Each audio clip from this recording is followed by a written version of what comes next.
WFNY's BrownsCast, part of the Evergreen Podcast Network. I'm Joe Gilbert, and I'm back again with Taylor Jedrzejek. So, how are you doing? Oh, pretty good. Yeah. But Another prepping for virtual rains this weekend, but not. Seriously. Yeah, we got some rain up here, but your guys are going to get hit a little bit better, I think. Yeah. Yeah. This is broadcast is once again brought to you by our sponsor, BetterHelp. It can be tough to train your brain to stay in problem-solving mode when faced with a challenge in life, but when you learn how to find your own solutions, there's no better feeling. A therapist can help you become a better problem solver, making it easier to accomplish your goals, no matter how big or small. If you're thinking of giving therapy a try, BetterHelp is a great option. It's convenient, accessible, affordable, and entirely online. When you want to be a better problem solver, therapy can get you there. Visit betterhelp.com/WFNY today to get 10% off your first month. That's betterhelp.com/WFNY. And that's BetterHelp. So let's just talk about kind of going back to last week. The win and feels like forever ago now. Seriously, yeah. In reality, it was days ago, so it kind of was forever in NFL. Right. We've had a lot of news over the week, so we'll get to that in a second. But any final thoughts on kind of thinking about the win and anything going on? It's kind of been nice to see national media and local media and a lot kind of the, I guess best word for them would be haters, kind of give Jacoby Brissett a lot of props over the last under a week. I would say that people have seen now 2 straight games out of him that are really good by his standards, above average by the league standards. So I think some opinions on him are changing. I don't think quite gonna get to a point where people are saying he shouldn't be Ben week 13 when it comes, but it's nice to see him find his groove and be able to produce a level I think that not even we were expecting. Yeah, definitely. I definitely agree with that. Brissett has been just especially with how the defense has played started out the year, it's been a godsend to have a guy who's better than just a kind of bridge quarterback that we kind of expected. He's been more than that. He's been really, really good. I think he's been PFF's top-rated quarterback, I think last week, I think it was. I think if you had told anyone going in that you'd be potentially going into the month of October with Jacoby Brissett, if that's top 5 in play, they might have smacked you. Right. Yeah. That's pretty much what I'm taking away. Brissett and kind of that win. So let's move on to kind of the news of the week here. It was a scary news. I think it happened on Monday. Yeah. Happened on Monday. Myles Garrett got in a car accident. There wasn't a lot of kind of news coming out right when it happened, so your mind kind of goes all over the place. Luckily, the life-threatening news, or non-life-threatening news, was released pretty early, so you kind of brushed that away. But what was your thoughts on that and kind of your overall emotions kind of following the story? I think it's not quite the stage of grief. I think you might have a couple. It went straight to panic and bargaining. That was well, first I got a text from someone that said Myles Garrett was in a serious car accident. It's like, oh God. I mean, obviously your first thoughts go, I hope he's okay. I hope he's still intact. Then after that your thoughts go, well, I hope he didn't break his femur or something. He's out for a year. Like as cold as that seems like Eddie's okay, and that was obviously the first thing. But then it was kind of excruciating to wait. What was it about? We waited probably 7 hours to know the extent. Yeah, I think it was. So it happened about midday. It got released, I think. Yeah. And yeah, it wasn't until late in the day where they kind of heard his arm was hurting. Well, actually, we didn't hear until Tuesday, like Right. late in the afternoon Tuesday, like the extent of everything. Because I remember that I think first unsubstantiated that came out was that he broke his wrist, and given the car, a broken wrist is not as good as you could ask for. But a broken wrist in football terms is 2 months potentially season ending, depending on where you break the wrist. Right. So, obviously, that'd be a huge blow to what's left of the defense right now, because they're already playing without their other defensive men, and they usually lost two liners. Yeah. So, you're looking at a defense to be severely depleted against a Falcons that's actually not bad. I think it's just their defense that's really bad. Yeah. But obviously it worked out it worked out well for Miles. It worked out well for the Browns, and it worked out well for all of us. Obviously, I'm not putting my happiness ahead of Myles Garrett's arm. So, if he had hurt himself, I wouldn't have been mad at him. I would have been that he's okay. I mean, because if you go back and look at that Porsche, the first picture you saw, you couldn't identify what kind of car it was.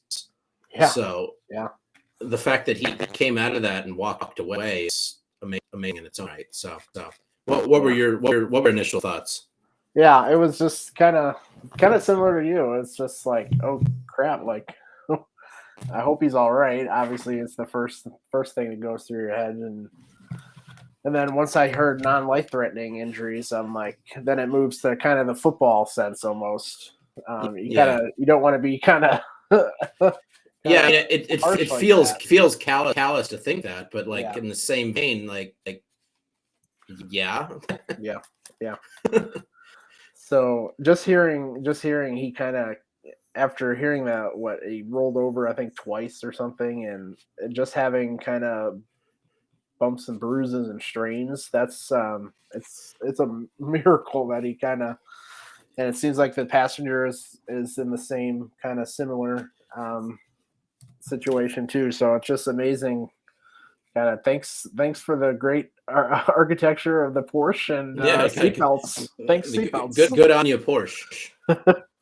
Right. Yeah. It's I'm just glad that he's all right, and if he's out this week, that's, man, it could have been so much worse. So, well, I would imagine that he's even if he's could be good to go if they absolutely needed him. I would say that giving him a week off might not be the worst thing. I wouldn't be overly shocked if he didn't travel. I just got to spend the weekend and kind of chilling. Yeah. Kind of nursing of those. I imagine he's sore everywhere right now. So I don't know how you can't be. But I don't necessarily think they need him as much going over in this game. I mean, the Falcons have some weapons, and they've been victimized by weapons, especially tight ends in the past. But you need Myles Garrett 2 months from now, not Sunday. True. Right. So yeah, maybe preserving him for a week would be fine. Yeah, definitely. Especially when it's happened the same week. So yeah, sometimes mentally you just need you need to sit this back. Yeah. I'm gonna sit this out, coach. Right. Yeah. So so you brought up the Falcons so let's move on to the actual game here. They're 1-2. They've been highly competitive through their whole entire season so far, which quite frankly, from the start, that was a question. They're starting Marcus Mariota. Cordell Patterson is still chugging along as their running back after been a receiver for first 5 years or so. Yeah, in Chicago receiver and all and that. return man extraordinary. Right. It's pretty amazing just seeing his transformation. Yeah, He's one of the more talented backs now. Like he's productive almost every game. It's So still super weird seeing him being back wearing number 84. yeah, I know, right? That's it's funny that you'd think by now they would change it, give him a new number or something, but I I don't know. think that's But his number point. I think so. Yeah. So yeah. So what's your overall thinking on the Falcons? Their strengths, weaknesses. They're 1-2, and but they've been pretty competitive. I mean, yeah, they've been competitive. I'm gonna look at their schedule so far to confirm any suspicions I may have. They were competitive with the Rams, but a lot of that came in garbage time. They lost to a Saints that looked absolutely like abysmal against the Panthers last week. Mm-hmm. And we've seen how the Panthers are. They're very hit or miss. Right. Baker had probably worst games of his career, if not LaVisca Chenault, like catching a jinx on the Saints defense to forget how to tackle or play. And their win is against the Seahawks, who I don't think any of us think are very good. So I for the most part, we're kind of at a point where we don't necessarily know who the Falcons are. They did give up 420 yards to Geno Smith on Sunday. So take that for what you will. Right. Yeah. Because Geno Smith looked like he could do anything in the first two games. Right. So they have a bottom third ranked defense. They have middle of the pack offs. Let's say they're giving up 109 yards a game on the ground, which I middle of the pack. But I think you're going into this with a game plan to let Chubb beat him to start the game and let Brissett finish off. I think Chubb is obviously the best player on the team, especially if Myles Garrett isn't going. So you need to get him the ball, and just carry over what you've been doing, which has been not putting the offense in bad positions. Right. It's been one of the best things so far is that they've not put themselves in a real bad position. True. Yeah, I definitely agree with that. Yeah, it's similar. The Falcons are who they are. They're a weird team. I just think the run game is pretty good. The pass game is struggling because Marcus Mariota is just simply not the guy. They have really good pass catchers. Drake London is a really talented guy, and Kyle Pitts is obviously a mismatch tight end, which is never a good sign against the Browns. No, it's not. A mismatch at tight end. So that's something to watch. Defensively, yeah, they struggled. They've given up a lot of points. It actually, we'll get to this in a second on kind of the advantages that we have. Yeah, it's gonna be interesting to see how they kind of attack the defense, because I think it might actually fit what the Browns do perfectly. I think they struggle against the run, and the Browns' run game is the best in the league. So it could be a nice kind of matchup for the Browns to get back on top there. With another win. I think the key for the Browns defense this week would definitely be to kind of get in Mariota's face early and not give him the confidence they've given Joe Flacco, and to a lesser extent Mitch Trubisky. Basically Mitch Trubisky fell apart in the second half. So they just have to be and this could be really hard with JOK out. If he's going to be out. I mean, I think he missed today. He might miss later in the week. Covering Pitts is something that they haven't faced yet. Right. Yeah. So it's just that they haven't faced a tight end to that caliber to this point, and they're obviously going to, because they have Mark Andrews twice. Right. It'll be it's kind of warm up in a sense, but you can't be a warm where you screw up seven times and let him go for 160 yards. Yeah. So definitely. Just cover the tight end and cover Drake London. And I think right. I mean, they have some offensive weapons, but not Mariota can get them the ball consistently. Right. It's pretty much it's weird. Like all these first 4 games they have weapons on the outside, but can the quarterback actually get to them? Yeah. We've only seen one quarterback consistently actually do that, and that was Joe Flacco. So yeah, that's gonna be another key. As we move on to the advantages in this game, kind of focusing on the Browns, how they should attack the Falcons. What do you think the Browns should do on offense, kind of attack this Falcons defense that has struggled, quite frankly? Well, first off, I think Stefanski right now, as play caller, is in zone. Right. If he was playing NBA, he'd be on fire. But I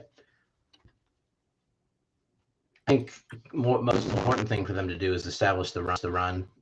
One of the things that they're going to probably do is keep the offense off the field, because the Falcons offense off the field. You don't want them to get hot and find their rhythm, because that they found their rate against the Rams and almost came back and won.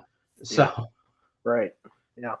It's an offense that can snowball. You keep them pinned down long enough to kill their confidence. Right. Yeah. Yeah. It's going to be interesting to see, kind of how, it's really a trap game. Like we talk about trap games a lot. Like this is a trap game, because they could beat anybody in the league, and they showed last week they almost they almost beat the Rams. So it's definitely something they need to watch out. I think the Browns definitely would want to run against this team, as I said earlier. Nick Chubb and the run game should definitely keep pounding it, because the defense it struggles. The Falcons struggle against the run. Falcons defense kind of struggles against everything. It's just true. It's just a matter of taking advantage of it. Right. So you might as well do what you're best at, and that's running the ball. So, I think it's going to be a big game for kind of Nick Chubb, and kind of a homecoming for him. He's from Denver. He hasn't gotten a chance to. He was drafted. Right. Yeah. True. So and then on defense, you kind of touched on that too. Browns defense has struggled. They found some rhythm against the Steelers, but because the Steelers have been bad on offense, I don't know how much you can actually take away from that. Right. Holding them to 6 points. Was it 6 points or 3 points in the second half? I think so. Yeah. Yes, it's step forward, but it's kind of Yeah. You did what you were supposed to, shut down a bad offense. Right. And this one's going to be a lot tougher, because they I think they averaged 26.5. Yeah, this offense can actually score. Yeah. So it's kind of a matter of keeping them off the field, keeping them out of rhythm, getting some 3 and outs, forcing them to make some tough throws. It'd be nice to a takeaway. Had that would be nice in a while. Except for the one in the end, which kind of doesn't really count. But yeah. I mean, your 2 takeaways are Grant Dick and then the fumble recovery with no time on luck. Yeah. So right. You need to generate something. The defense needs, I feel like they're a unit, needs to see it. They need to see that they can do this. Yeah. Especially after the screw ups in week 1 and 2. Like they need to they're at a point where their psyche is okay, we need to see you this. So maybe that second half against the Steelers helped. Yeah. Because they were able to see that yes, we can force 3 and out and get pressure and play man coverage, lay 10 yards off. Yeah. It's just kind of getting more confidence is kind of clear because after that Jets game, they were in the locker room. They were shook. They had no idea what they were pointing fingers at each other, and it all happened so fast that they didn't even have a chance to process it as it was happening. Right. Because it all it felt in like real time. It all happened 10 minutes. Yeah. Like that game went from won to lost in no time flat. It was. Yeah. It's gonna be interesting to watch.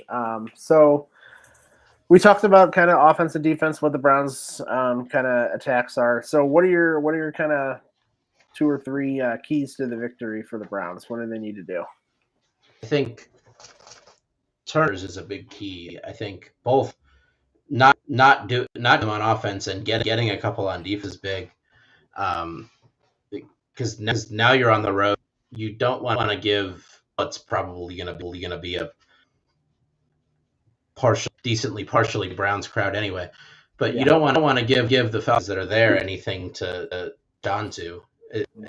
It's on and 2 team that hasn't been successful in a while. I don't know how good the attendance. I actually thought about going down before the whole hurricane thing happened. So right, the get in price $40 if that gives you anything. So it's you just gotta keep doing what you've been doing on offense, not turning the ball over, keep defense on their toes and guessing and being able to run the ball and throw efficiently with set, which has been calling card so far. They've just been such a hyper efficient offense in the first games. Yeah. That if they continue it for the next how many percent games? 8 more. If they we're not counting them down anymore. Like, hey, okay, no, we can actually do this. Yeah, you're at a point where you can, like I had forgotten, but like you kind of trust the offense now a month into the more than you did coming out of the preseason when they looked like garbage. Right. Yeah. So boy did they look like garbage. Yeah, I mean even against Carolina, they kind of had some. They look good with some traces of garbage, but then coming out, Brissett looked like a completely different person. Yeah, and he carried it into week 3, and if he can keep playing like that against the Chargers and the Patriots, who haven't looked great, like I mean, obviously you have to get through the Falcons, but now you're kind of looking at these games differently than you were a month ago, because part of that is because the Chargers are beat to hell and back. Yeah, we'll talk about that. But yeah, that is crazy how much. Boy, you talk about the Browns have bad luck. Oh, the Chargers are not far behind on just the awful franchise luck. To be fair, the Chargers have worse luck right now. They didn't have a major player get in a car accident. True. But their team looks like it's been in a car accident. Seriously, so. Yeah. Everywhere. Okay. Right, yeah. So my kind of keys to victory are obviously it's pretty much just run the game plan, run the ball. They should dominate this Atlanta Falcons defense. Control the clock, so it kind of keeps it away from the Falcons offense and kind of helps out the defense because the defense is gonna struggle if they don't have Miles, which I would guess he's not gonna play. And if they don't have Jadeveon Clowney, which I don't know what his status is, but I'm guessing he won't play too. So missing those 2, and that was their strength already. So it's just not great. So this offense really it's weird. We're in week 4, and we're talking about how the offense has to carry it. Yeah. Like, I did not see this happening. No, I don't think anyone did. I'm not sure the Browns saw that happening. No, I don't think so either. They thought they could kind of get carried by the defense, but yeah, it's just a complete kind of 180, and We'll see. We'll see if the offense can continue it. I think they can because the Falcons' defense is not as strong as Pittsburgh.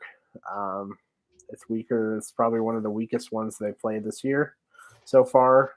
So they should take advantage. And then, as you said, just don't make the dumb turnovers. Maybe I don't know. Recover an onside kick would be nice if that comes to that.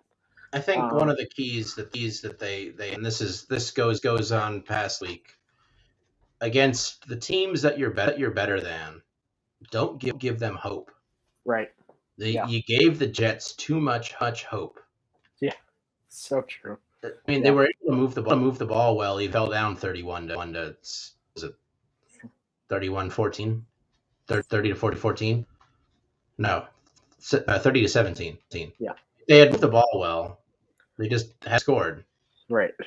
So like they had the confidence they could do it, and then obviously know what happened. Yeah. The Panthers found the confidence late too. You just gotta if you're on their throat, stay on it. Don't give bad teams a chance to come back.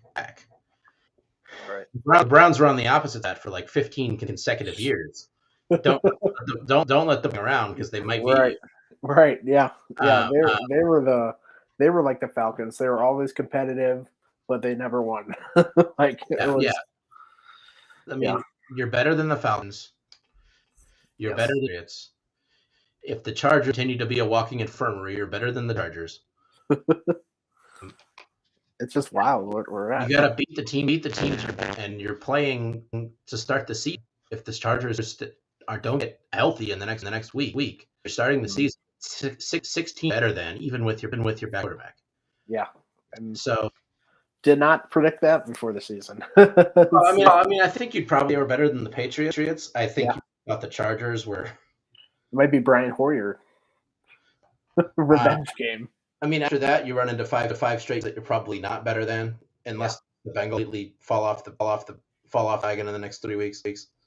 Yeah. So you're not going to be in that same situation. What is that day? October 23rd, when you play the Ravens. But you know, for the next, you're playing teams that you should be able to beat in their current state. And the thing that you can't do is throw the game away yourself. Right. Yeah. And the Browns have tried to do that times now. Right. They really seriously. Yeah. Every single game they kind of, hey, maybe you can have this game back after outplaying them for 3.5 quarters for most of all. Hey, I know we've been hogging all this win energy, but hey. Yeah. So so that's the keys. I also think on defense they need to slow down the run game. They got to make at least the passing game kind of beat them. I know they could beat them if they want because it's going to be this secondary struggle, but getting them in just like third and long passing situations would be hugely helpful. So there's the keys to victory. And now we go back to our prop bets portion of the preview show. Yeah. As we said last week, I think we both got five correct. 5 correct. Out of 7? How many did we do last week? 5 of 8, including the winner. Okay. So we're doing 7 this week. I don't know. I just did 7. Okay, first off is Browns -1.5.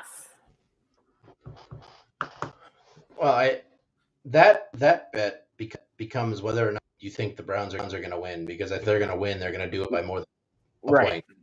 Yeah. So,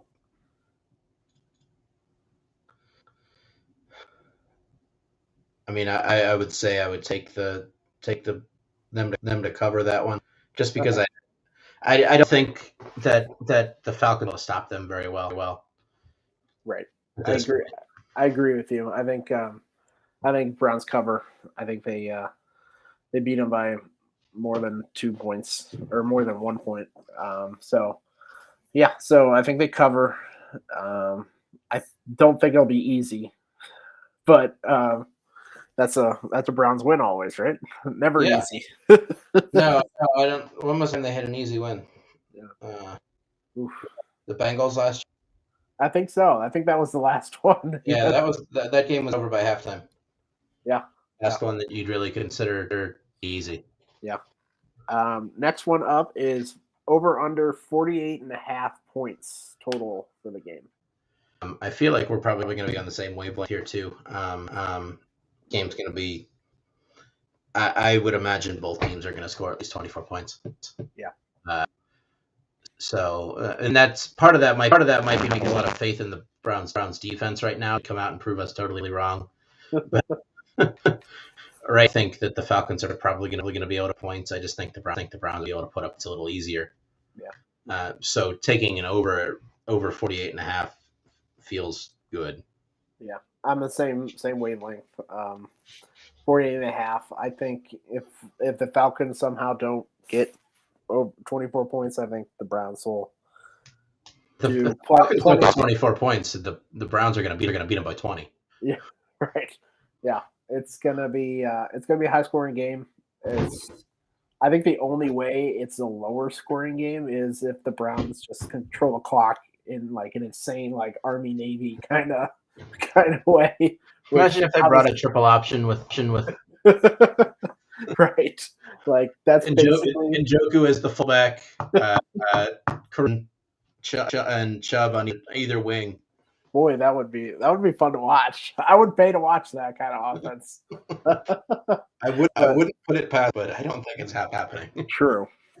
Because you don't have that much of a threat in running in the quarterback. Right? It's true. Yeah, it's So I go 40. I go over just like you. So we're the same the first two. We're back to Brissett again. Jacoby Brissett, 205 passing yards. Over under that. Over under we had last week. 100. So moved it up 5 yards. I think we had 200. Yeah. I think the only way to go over 200 right now is if Chubb goes over 200. Because if Chubb goes over 200, they wouldn't have the ball that much. Right. So I think that's a pretty easy over, assuming that Chubb doesn't set a record or something. Yeah. I think it's going to be really close. Yeah, I think it's another one of those that he gets like 217. Right. Yeah. I think he's actually going to be under, barely. I think it might be like 200, but I think it's going to be under. I really think this run game is just going to dominate, and I think I don't think he's going to really need to put up passing yards. So yeah, that kind of leads me. I guess that kind of fuels our next one. Do we? Honestly, we can think we're the under on this one. Right. I think we can all. Maybe I should change this to 100 yards. Let's go to 100 yards here. So 100 rushing yards for Nick Chubb. I originally had 90, but after thinking about it, I think 100 is probably a better way to go here. Yeah. Over under on 100 yards. I'm gonna go over. The only way he doesn't get enough carries to 100 is if there's three ways. One, he gets hurt. Two, Jacoby Brissett throws for 350. Three, Kareem Hunt gets absurdly high. They just don't take him out of the game. True. Yeah. Which has happened before. It's not unheard of. But I think saying that Chubb is going to get 100 yards is pretty easy. Yeah, I would agree with that. I think he's going to be over that. I think he's going to be over that pretty quickly. It just kind of reminds me of that the Dallas game. What was that last year? That was in 2020. Or 2 years here. Yeah, 2 years ago, where they just kind of ran through that offense. Obviously, got it interesting at the end because they can't stop anybody. So it might actually be a similar game to that. But that run game just dominated, and Nick Chubb dominated. So before he got injured, I think he got injured in that game. But, was that the game he hurt his knee? I think it was. I think it was. Or was this game?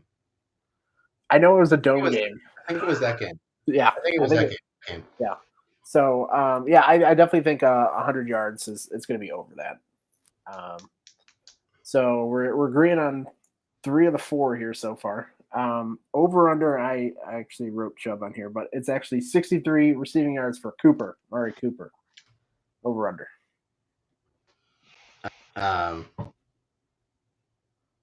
Well, he has 100. He has 102 straight games. I would say he's probably over. Yeah. Again. I would agree with that too. I got that number from I think one of the betting sites, but yeah, I think it's going to be pretty easy to get because we're really like besides Njoku, it's kind of hard to find some guy who's going to consistently get these targets. It just seems like Brissett is just he's on another other planet with Cooper right now. And it's not hard because Cooper just gets open, man. Yeah, he's always open. It's pretty incredible. Like him, if some of that could rub off on Jones, they'd be a really receiving core, and we wouldn't really be making as much. Right. But yeah, I mean, Amari Cooper has been a one-man receiving core with Njoku kind of open in the end, but yeah. Cooper has done it by himself. Yeah, Cooper in Stefanski's offense is just like it's like a match made in heaven. It just seems like he runs such great routes, and he's always running the correct routes, which was always a problem with this Browns receiving core. Yeah, he's running the right routes. He's extremely timing, and no one wants to get close enough to him to get on their ass by one of his cuts. Right. So they're always playing a little bit off so that they're not getting faked out of their pants. Yeah. I think he might actually have like a kind of big kind of touchdown run here. I think he's due. He's had some big plays, obviously, but maybe a big touchdown pass here because he's getting open and Brissett's finding him, which is not what you can't receivers. Can't overstate it because we watched all of last season. Okay, so we're moving on to the defense here. This is it's kind of half of the over-under of points that we're talking about, but 24 points allowed by the defense. Part of this is so that we have some differentiation, and part of this is because I want to have some faith in the defense. I'm gonna go under. Okay. I'm gonna say that we held to like 20, 21 or 23. Okay. And hope for the big guess. Yeah. Let's make it 24.5 just so if it actually hits 24, we don't get we're not high there. So 24.5. So I know we were going to try to disagree, but I think it's going to be under 2. I just think the run game is just going to control the clock, and they're not going to have the opportunities to score. Yeah. And it's going to help out the Browns defense. Yeah, barring a cover bust, it shouldn't be that easy to score on the Browns, to be honest. Watch, it's going to be like 14 points allowed, and then in the last 3 minutes they give up like 10 points or something like that. Yeah, watch it be like 38-10. Yeah, right. And here's the 21 unanswered or something like that to make it interesting. But yeah, I think we're both going under on that one. So we're only disagreeing on one so far. Last one is our boy Cade York, 46.5 yards field goal.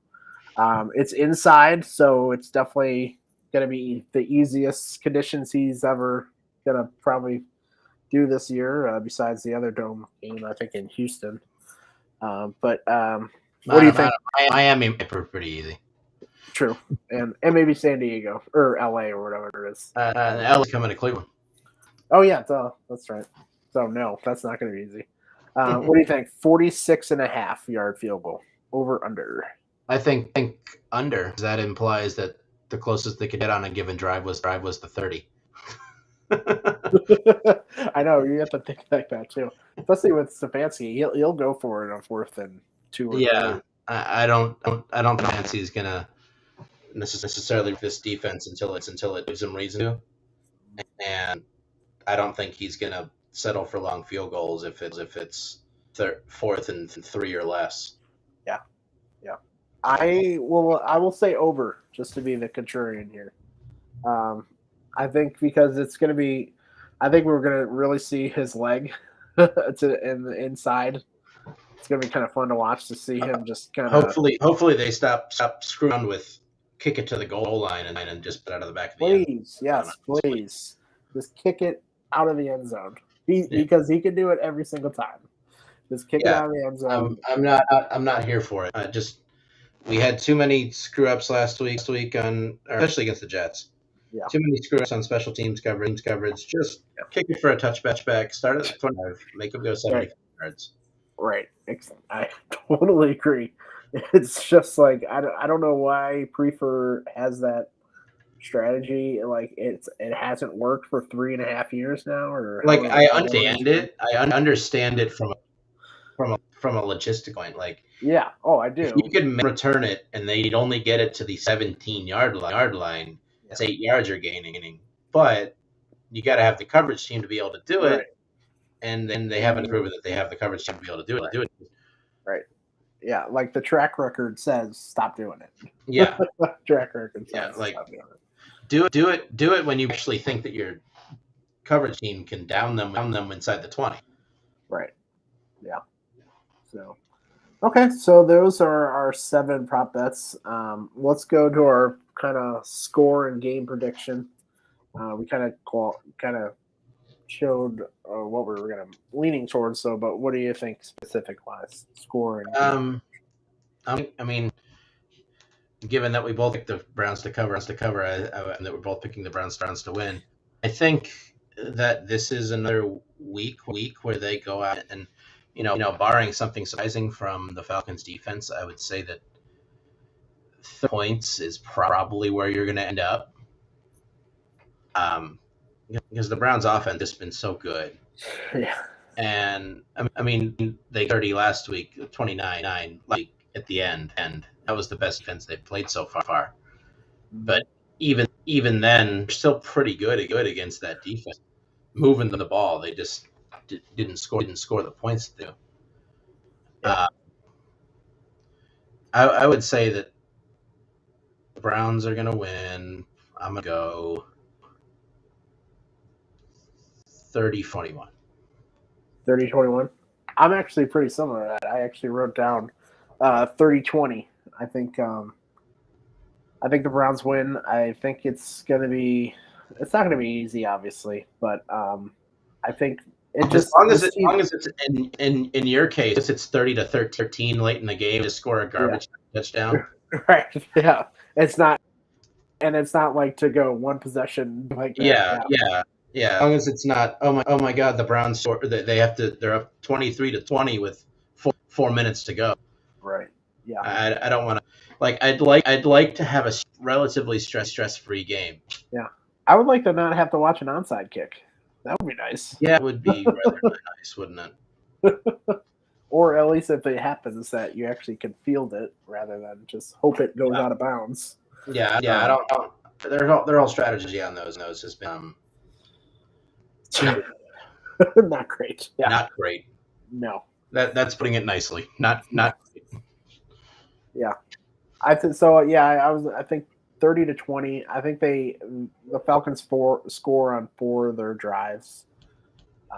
Because I don't think the defense is gonna miraculously, without their best 2 edge rushers, turn it around. This defensive unit proves otherwise. I find it hard to believe that they're gonna hold a team to less 16 points, which is what they did 9 times last year.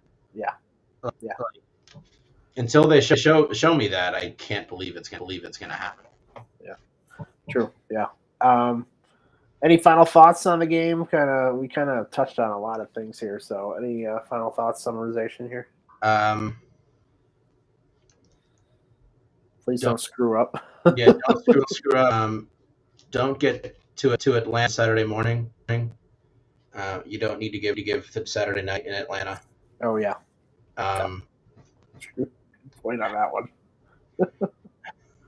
There's a reason that NBA teams struggle in Atlanta. That Miami. Chance. Don't give them the chance. Other than that, I mean, the keys are kind of just keep doing what you've been doing. A lot of the things they've been doing have been working. Aside from some car busts in games 1 and 2, everything you've done has pretty much worked. Yeah. Yep. The Panthers had 2 big plays. They both ended up in touchdowns. The Jets, 2 big plays. One of them ended up in touchdown. The other one was a recovery. Like, you take those off, defense looks a hell of a lot better than you. Right. Yeah. But you can't take those off. You just accept that might be who they are, and maybe if there's a time to communication failures, it's in week 1 and 2, and not in week 16 and 17. True. Yeah. I definitely agree with that. Yeah, it's just kind of keep the same thing going. Yeah, nothing that they've done is things that Mike Prefer is doing. Nothing done. Yeah, has really gone poorly. Yeah, I think they hold on to that Jets lead. There'd be a lot of talk about them being the best team in the league right now. Right? Yeah, they're number 2 quarter PFF offense and number 3 in DVOA. It's just this offense is it's one of the tops in the league, and they have a backup quarter. Well, they're a one generation comeback being 3-0. Yeah, and he's playing like a quarterback that should start for most teams. He's playing better than most quarterbacks in the league. He's playing like the quarterback that's going to start for the Panthers next year. Well, if Matt Rule is there under a new coach. Hopefully, a new coach. Yeah. For everyone down here's sanity. Hopefully. Oh God, if they bring him back, should have brought him back this year. Yeah, true. Yeah, so I think we're on the same page there. Just kind of keep continuing with the game plan. Let Stefanski keep cooking defenses with his scheme, and let Brissett make the plays that are open, and let the run game dominate. I think hope for the defense. Yeah, Russell Westbrook isn't cooking very well anymore. I think we should try to let Kevin Cook train. I think so. Yeah. Start. Yeah. And then on defense, it's just kind of hope they don't give up big plays. Yeah, I mean, against Kyle, it could be easier said than done. But you have the talent. Don't screw it up. That's really where you're at on the defense right now. The offenses go out and get points. They're on fire. They're like in their zone right now. They can do whatever they want to these teams. Yeah. Defense just it up. Don't screw it up. That's the motto of the defense. Don't screw it up. Don't screw it up. And pretty for only 11 guys can go on the field. And onside kicks, you're supposed to get. Yes. and kick it out of the end zone. What was the success rate for onside kick here? Like 9%. Yep, and the Browns are almost 100% allowed because that other one was pretty damn close. Yeah, right now they're at 50. Yeah, with luck, 50 with luck. But yeah, I think we're pretty much on the same wavelength here. It's a game that they should win if they follow the game plan that they've been following through with. And it's going to be a high-scoring game, so it's going to be a fun one to watch. It's like a completely different, like a flip of last year. The offense was just rough to watch, and the defense kind of kept them in games. But this year, it's the complete opposite, and it's a lot more fun to watch offense. Yeah, I mean, and I think we're seeing a lot of the issues come to light. Good. I think Bake a lot of good things. I don't know what happened between 2020 and 2021. See, the injury didn't help, but he just lost his eyes and lost his willingness to make the throws that he did in his career. If you watch his and he's still doing the same stuff. Yeah. Oh yeah, the headlines are exact same thing. You're kidding out of Cleveland last year. It is pretty eerie. I'm seeing the exact same thing. Why can't he DJ Moore? Why does DJ Moore have one reception for 2 yards? Is DJ Moore getting open? Yes, he's getting. He has top five separate in the league. Yeah. I just don't know what happened from him. His rookie season, it just looks like a completely different person. Like he was standing in the pocket, just rifling downfield, and now he just jittery, gets tipped balls all the time. I think what we'll find in the end is that Freddie Kitchen may have killed his career. That could be. That year they decided that they wanted to do an air raid offense with an offensive line that couldn't block shit. Oh God, that was awful. Let's run routes that take 3 to 4 seconds when the offensive line can block for 2. Yeah, let's see that works. Clearly, it didn't. Oh God. But I'm glad that we're at. Yeah, That's for sure. Brissett has been a very positive surprise, and hopefully he continues being that. Yep. Totally agree. So yeah, that's all we got. Thanks for joining us again. Be sure to catch our post-game pod. Probably it'll be pretty close to the end of the game because obviously neither of us are going to the game. So yeah, it'll be somewhere around 5-ish or earlier than that. So we'll see. So thanks for joining us, and this is once again a Evergreen Podcast Network, and go Browns.